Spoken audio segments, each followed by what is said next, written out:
ಆತ್ಮೀಯ H16 news ಅರ್ಥಾತ್ ಹೇ ಸೀತಾರಾಮಗೆ ಸ್ವಾಗತ. ನಾನು ನಿಮ್ಮವ MI ಅಥವಾ ಮಲ್ಲಪ್ಪ ಜೋತಾವಾರು. ಆದ್ಮೇಲೆ ಈಗ ತಾವು ದಿನ ಸುದ್ದಿಗಳನ್ನ ಅದರ ಜೊತೆಗೆ ವಿಶೇಷತೆಗಳನ್ನ ನೋಡ್ತಾ ಹೋಗಿ ವಿಶೇಷ ಈ ಮೊದಲನೇ ಸುದ್ದಿಯನ್ನು ನೋಡಿ.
ಘೋಷಣೆಯಲ್ಲಿ ನಾವು ಏಜಿಗೆ ಸಂಬಂಧಪಟ್ಟಂತೆ ಹೇಳಿದ್ವಿ ಯಾವ ವರ್ಷ ಜನನ ಆಗಿದೆ ಅಂತ ಹೇಳಿ. ಇನ್ನು ಎರಡನೇದರಲ್ಲಿ ಏನು ಬರುತ್ತೆ, ನಾನು ಇತರೆ ಯಾವುದೇ ದೇಶದ ಪೌರತ್ವವನ್ನು ಪಡೆದುಕೊಂಡಿರುವುದಿಲ್ಲ ಅಂತ ಒಂದು.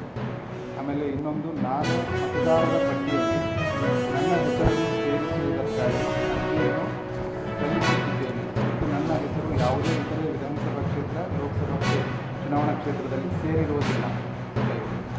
ಕೊನೆಯದಾಗಿ, ಈ ಅರ್ಜಿಗೆ ಸಂಬಂಧಿಸಿದಂತೆ ಮೇಲ್ಕಂಡ ಹೇಳಿಕೆಯನ್ನು ಅಥವಾ ಘೋಷಣೆಯನ್ನು ತಪ್ಪಾಗಿ ಮಾಡಿದ್ದರೆ ಮತ್ತು ಅದು ತಪ್ಪೆಂದು ನನಗೆ ಗೊತ್ತಿದ್ದರೆ ಅಥವಾ ನಾನು ಸುಳ್ಳನ್ನು ನಂಬಿದ್ದರೆ ಅಥವಾ ಸತ್ಯವನ್ನು ನಂಬಲಾಗಿದ್ದರೆ ಜನತಾ ಪ್ರಾತಿನಿಧ್ಯ ಅಧಿನಿಯಮ 1950ರ 31ನೇ ಪ್ರಕರಣದ ಅಡಿಯಲ್ಲಿ 1 ವರ್ಷದ ಅವಧಿಗೆ ವಿಸ್ತರಿಸಬಹುದಾದ ಅವಧಿಯ ಕಾರಾವಾಸದಿಂದ ಅಥವಾ ಜುಲ್ಮಾನೆಯಿಂದ ಅಥವಾ ಅವೆರಡರಿಂದಲೂ ದಂಡನೀಯನಾಗುತ್ತೇನೆಂದು ನಾನು ತಿಳಿದಿರುತ್ತೇನೆ. ಈ ರೀತಿ ಘೋಷಣೆ ದಯವಿಟ್ಟು ಈಗ ಎಲ್ಲರಿಗೂ ಗೊತ್ತಿರುವ ಹಾಗೆ ನಮ್ಮ ರಾಜ್ಯದಲ್ಲಿ ಸ್ಪೆಷಲ್ ಇಂಟೆನ್ಸಿವ್ ರಿವಿಷನ್ ಚಟುವಟಿಕೆಗಳು ಜೂನ್ 20ರಿಂದ ಶುರುವಾಗುತ್ತದೆ. ಸೊ ಅದರಲ್ಲಿ ತುಂಬ ಪ್ರಮುಖವಾದ ಚಟುವಟಿಕೆಯಾದ BLOಗಳ ಮನೆ ಭೇಟಿ 30 ಜೂನಿಂದ 29 ಜುಲೈ ತನಕ ಸುಮಾರು 1 ತಿಂಗಳ ಕಾಲ ನಡೆಯುತ್ತದೆ. ಈ ಅವಧಿಯಲ್ಲಿ ತಮ್ಮ ಮತಗಟ್ಟೆಯ ಅಧಿಕಾರಿ ಪ್ರತಿಯೊಂದು ಮನೆಗೂ ಭೇಟಿ ಮಾಡಿ ಎನ್ಯೂಮರೇಷನ್ ಫಾರ್ಮನ್ನು ಪ್ರತಿ 2025 ಮತದಾರರ ಪಟ್ಟಿನಲ್ಲಿ ಯಾರ್ದು ಹೆಸರಿತ್ತು ಅಷ್ಟು ಜನರಿಗೆ ಎನ್ಯೂಮರೇಷನ್ ಫಾರ್ಮನ್ನು ಪ್ರತಿಯಲ್ಲಿ ಪ್ರತಿಯೊಂದು ಮನೆಗೂ ತಲುಪಿಸಿ ಅದರಲ್ಲಿ ಕೆಲವೊಂದು ಈಗಾಗಲೇ ಪ್ರಿಂಟ್ ಮಾಡಿರುವ ಮಾಹಿತಿ ಇರುತ್ತದೆ. ಅದು ಬಿಟ್ಟು ಹಿಂದಿನ ಮತದಾರರ ಪಟ್ಟಿನಲ್ಲಿ ನಿಮ್ಮ ಹೆಸರು, ನಿಮ್ಮ ಏನು ಸಂಖ್ಯೆ ಇತ್ತು ಅದನ್ನೆಲ್ಲ ಡೀಟೇಲ್ಸ್ ಎಲ್ಲ ತುಂಬಿ ಸಹಿ ಮಾಡಿ ತೊಗೊಂಡು ಬರಬೇಕಾಗುತ್ತದೆ. ಅದರಲ್ಲಿ ನಿಮ್ಮ ಈಗಿನ ಫೋಟೋ ಅನ್ನು ಕೂಡ ಮಾಡಬೇಕಾಗುತ್ತದೆ. ಐದರ್ ನಿಮ್ಮ ಹತ್ರ ಪಾಸ್ಪೋರ್ಟ್ ಸೈಜ್ ಫೋಟೋ ಇದ್ದರೆ ಆ ಫಾರ್ಮಲ್ಲೇ ಅಂಟಿಸಲಿಕ್ಕೆ ಅವಕಾಶ ಇದೆ. ಇಲ್ಲ ಅಂದರೆ ನಮ್ಮ ಮತಗಟ್ಟೆಯ ಅಧಿಕಾರಿ ಆನ್ಲೈನಲ್ಲೇ ಅಲ್ಲೇ ಫೋಟೋವನ್ನು ತೊಗೊಂಡು ಬಂದು ನಂತರ ಅಪ್ಲೋಡ್ ಮಾಡ್ತಾರೆ. ನಿಮ್ಮ ಫಾರ್ಮನ್ನು ಏನು ಅಪ್ಲೋಡ್ ಮಾಡ್ತಾರೆ ಆವಾಗ ಅಪ್ಲೋಡ್ ಮಾಡ್ತಾರೆ. ಸೊ ಸಾರ್ವಜನಿಕರಲ್ಲಿ ನಮ್ಮ ವಿನಂತಿ ಏನಂದರೆ, ದಯವಿಟ್ಟು ಏನು ನಮ್ಮ ಎನ್ಯೂಮರೇಷನ್ ಫಾರ್ಮನ್ನು BLO ನಿಮ್ಮ ಮನೆಗೆ ತಲುಪಿಸ್ತಾರೆ ಅದನ್ನು ಕೂಡಲೇ ದಯವಿಟ್ಟು ಭರ್ತಿ ಮಾಡಿ ನಮ್ಮ BLOಗಳಿಗೆ ತಲುಪಿಸಿ. ನೀವು BLO ಕೈಗಳಿಗೆ ಭರ್ತಿ ಮಾಡಿದ ಫಾರ್ಮ್ ಒಂದು ಕಾಪಿಯನ್ನು ಕೊಡಬೇಕಾದ್ರೆ ಮತ್ತೊಂದು ಕಾಪಿಯಲ್ಲಿ ನಮ್ಮ BLOನ ಅಕ್ನಾಲೇಜ್ಮೆಂಟ್ ಸಹಿಯನ್ನು ಪಡೆದು ನಿಮ್ಮ ಹತ್ರ ಇಟ್ಟುಕೊಳ್ಳಿ. ಸೊ ದಟ್ ಯಾವುದೇ ಕಾರಣಕ್ಕೂ BLO ಒಂದು ಸಲ ಅಕ್ನಾಲೇಜ್ಮೆಂಟ್ ಕಾಪಿಯನ್ನು ನಿಮಗೆ ಕೊಟ್ಟ ಕೂಡಲೇ ನಮಗೆ ವೆಬ್ಸೈಟ್ನಲ್ಲಿ ಅಪ್ಲೋಡ್ ಮಾಡಿ ನಿಮ್ಮ ಹೆಸರನ್ನು ಡ್ರಾಫ್ಟ್ ಮತದಾರರ ಪಟ್ಟಿನಲ್ಲಿ ಕೊಡೋಕ್ಕೆ ಅವಕಾಶ ಆಗುತ್ತದೆ. ಎನ್ಯೂಮರೇಷನ್ ಫಾರ್ಮನ್ನು ಕಲೆಕ್ಟ್ ಮಾಡಬೇಕಾದ್ರೆ ನಾವು ಬೇರೆ ಯಾವುದೇ ದಾಖಲೆಗಳನ್ನು ಕೂಡ ಕಲೆಕ್ಟ್ ಮಾಡುತ್ತಾ ಇಲ್ಲ. ಆದರೆ ದಯವಿಟ್ಟು ಎಲ್ಲ ಮಾಹಿತಿಯನ್ನು ನೀವು ಎನ್ಯೂಮರೇಷನ್ ಫಾರ್ಮಲ್ಲಿ ಭರ್ತಿ ಮಾಡಿದರೆ ಮಾತ್ರ ನಮಗೆ ಫೈನಲ್ ಎಲೆಕ್ಟ್ರಲ್ ರೋಲಲ್ಲಿ ಯಾವುದೇ ಪ್ರಾಬ್ಲಮ್ ಇಲ್ಲದೆ ನಿಮ್ಮ ಹೆಸರು ಬರಲು ಸುಲಭವಾಗುತ್ತದೆ. ಸೊ ಸಾರ್ವಜನಿಕರು ಇನ್ನೊಂದು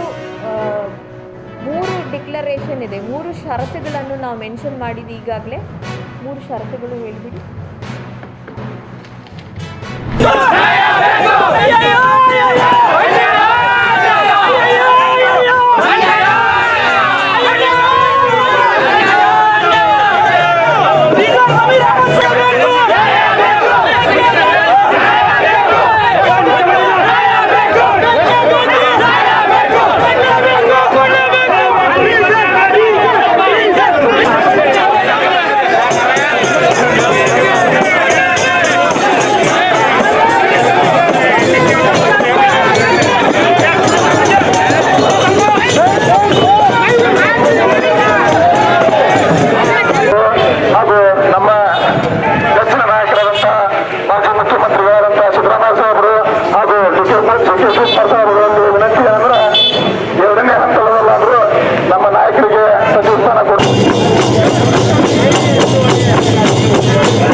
ತಾವೆಲ್ಲ ಇಲ್ಲಿವರೆಗೆ ಸುದ್ದಿಗಳನ್ನು ನೋಡಿದಿರಿ, ಜೊತೆಗೆ ವಿಶೇಷ ಘಟನೆಗಳನ್ನು ಸಹ ನೋಡಿದಿರಿ.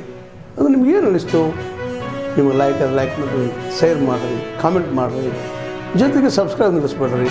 H16 ನ್ಯೂಸ್ ಅರ್ಥಾತ್ ಈ ಸಿದ್ದರಾಮಯ್ಯ ಸತ್ಯದ ಕೈಗನ್ನಡಿ ವಂದನೆಗಳು.